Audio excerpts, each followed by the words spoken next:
상관관계에 대한 문제풀이 두 번째입니다. 그림에서 배달 앱 월간 이용자 수 추이를 보면은 증가하고 있죠. 배달의 민족, 요기요 이와 같은 배달 관련 어플리케이션 이용이 증가하면 어떤 모습이 나타날까 이겁니다. 경제활동은 얻는 것과 잃는 것의 관계입니다. 그래서 배달 앱 관련 이와 같은 서비스가 증가하면 이익을 보는 쪽이 있고 손해를 보는 쪽이 있습니다. 자, 피지사는 수수료를 많이 챙기게 되겠죠. 관계를 보는 겁니다. 무엇인가가 툭 튀어나왔습니다. 그러면 이것이 어떤 영향을 줄까? 이와 같은 것을 살피는 이론이 바로 상관관계입니다. 그러면 얻는 쪽이 있고 잃는 쪽이 있습니다. 이게 경제활동에 대한 이해입니다. 2번 문제 NCS 문제, 애시 문제입니다. 자, 자료 1에서 판단 기준을 찾을 수 있습니다. 3번 N은 동일하다 이겁니다. 표에 있는 각각의 N 값들은 같다 얘기입니다. 자료 2에서 보면 협조성이 있고 적극성이 있습니다. 자, 이 둘의 관계를 보세요. 어떤 관계에 있을까? 서로 영향을 주고 있을까? 아니면 영향을 주는 이와 같은 관계에서 서로가 떨어져 있을까? 만약에 A라는 사람의 영향을 놓고 얘기한다면 협조성과 적극성은 A의 영향에 영향을 주는 독립변수로 볼 수 있습니다. 그래서 A 영향은 종속 변수가 되겠죠. 이와 같은 가정이 없다는 상황에서, 가정이 없는 상황에서 A 영향에 대한 얘기가 없는 상황에서 협조성과 적극성을 놓고 서로 영향을 주고 있다라고 하기는 어렵습니다. 즉, 협조성과 적극성은 각각 다른 독립변수입니다. 자, 이렇게 판단을 해놓고 선택지를 보세요.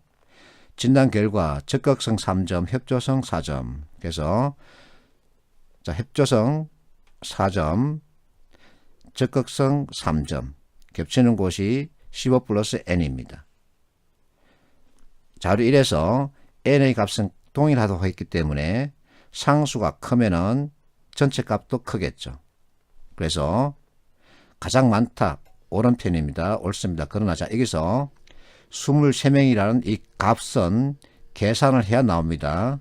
그래서 일단 계산은 제쳐두고 많다 적다 이것만 먼저 판단하기로 합니다.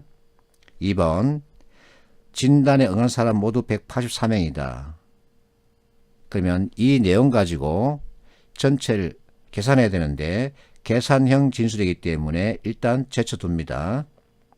3번 협조성이 가장 높은 빈도를 나타내는 점수는 3점이다. 이게 바로 채빈 값에 대한 설명이죠. 협조성 자 3점이랍니다. 3점에 놓여있는 수치들, 숫자들 보면 상수가 가장 많습니다. 사전과 비교했을 때도 상수의 값들만 비교해도 가장 많습니다. 자, 자료 1에서 n은 같다고 했기 때문에 당연히 3점이 채빈값이 되겠죠. 자, 4번을 보세요. 적극성과 협조성이 어쩌고 영향을 준다. 자, 내가 설명했습니다. 협조성과 적극성은 독립변수이지 종속변수라고 볼 수는 없습니다. 협조성이 적극성에 영향을 주느냐, 적극성이 협조성에 영향을 주느냐, 이것은 판단하기 어렵습니다. 그래서 적절하지 않은 것을 묻고 있기 때문에 답은 4번입니다. 자, 이것을 여러분들이 1번에서 23명을 찾고자 노력하고 2번에서 184명을 찾고자 한다면 바보입니다. 이거 계산해야 됩니다. 이것만 계산하는데 무려 5분이 걸립니다. 굳이 계산을 하고 싶다 그러면 해보십시오. 3번 문제는 피셋 문제입니다. 자, 좌측에는 데이터가 있습니다. 우측에는 그림이 있습니다. 자, 우측의 그림에서 감염률과 고사율이 나와 있습니다. 발문에서 소나무 재선충이 언급되어 있습니다. 그렇다면 소나무 재선충과 소나무 고사율의 관계입니다. 결국 소나무 재선충이 독립변수이고 소나무 고사는 종속변수가 되는 거죠. 좌측의 데이터는 샘플링 했다의 뜻입니다. 샘플링 했다. 거제 지역 1599그루 나무를 조사했더니 무엇인가 감염률이 나오고 그 감염률에 따라서 고사율이 나왔다 이겁니다. 경주, 제주, 청도, 포항 마찬가지입니다. 그러면 정석대로 이 문제를 푸는 경우 자, 거제를 계산하기 쉽게 1600으로 가져갈게요. 1600 곱하기 감염률이 거제 50%입니다. 곱하기 고사율 거제 50%입니다. 이렇게 계산하면은 자, 800, 400이기 때문에 400 못 미치게 나오겠죠. 이렇게 해서 전체를 계산해서 판단해야 합니다. 그러나 우리는 이렇게 계산할 시간적 여유가 없습니다. 그러면 어떻게 봐야 되느냐? 이 문제는 바탕에 밖으로 드러나지 않고 있습니다. 숨어 있습니다.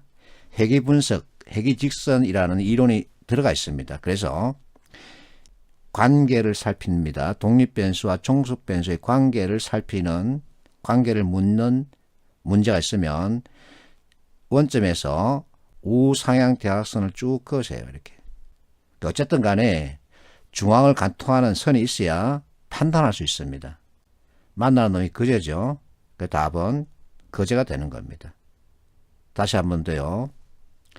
소나무 재선충이라는 이와 같은 독립변수 그리고 감염과 고사에 대한 종속변수.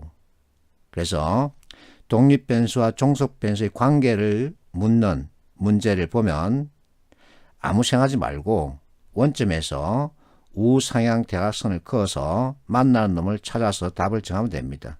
여기서 벗어날 수 없습니다. 왜? 회귀 분석 이론을 바탕으로 깔고 있기 때문이에요. 그래서 중앙을 관통하는 선을 찾으면 되는 겁니다. 그 만나는 놈이 바로 답입니다. 자, 4번 문제도 역시 피셋 문제인데 여기서도 소득과 정당 지지도의 관계를 묻고 있는 겁니다. 소득이 독립변수 있고 정당 지지도는 종속변수이겠죠. 관계를 묻고 있습니다. 가나 다를 보세요. 가, 평균 소득은 집단 A가 집단 B보다 적다입니다. 자, 유권자 집단 A, A입니다. 유권자 집단 B입니다. 소득을 묻고 있습니다. 그래서 전체적인 소득의 평균 A, B 이렇게 짚을 수 있겠죠. 그러면 크기를 판단할 수 있습니다. 옳습니다. 가정당의 지지도의 평균입니다. 가정당 지지도의 평균. 집단 B가 집단 C보다 높다. 자, 집단 B, 집단 C. 자, 지지도는 Y축입니다. 그래서 눈으로 봐도 바로 보입니다. 자, 다 소득이 많은 유권자일수록 여기서는 이제 여러분들이 표현에 주의를 해야 합니다. 집단 A, 집단 B, 집단 C. 그래서 이 각각은 그 집단에 속하는 구성원입니다. 집단을 놓고 봤을 때와 개인, 각각의 개인을 놓고 봤을 때 분명하게 차이가 있습니다. 소득이 많은 집단 유권자일수록 X축에서 원점에서 멀어질수록 정당 지지도가 낮다고 할 수 있느냐 이겁니다. 집단으로 놓고 본다면 낮습니다. 그러나 각각의 개인들을 서로 연결해 보는 겁니다. 그러면 다르게 나타납니다. 평균 소득이 많은 집단. 자, 많은 집단이 평균 소득이 많답니다. 적은 집단보다 적답니다. 가정당 지지도의 평균이 높다. 진술은 단순 비교죠. 단순 비교. 높다가 아니라 낮다라고 해야죠. 단순 비교입니다. Y축의 높낮이를 비교하는 겁니다. 그래서 답은 가나. 자, 이 문제 상관관계라는 이론을 바탕으로 만들었습니다. 자, 어쨌든 원리와 개념에 대한 이해 꼭 필요합니다. 항상 하는 잔소리죠. 계속 할 겁니다.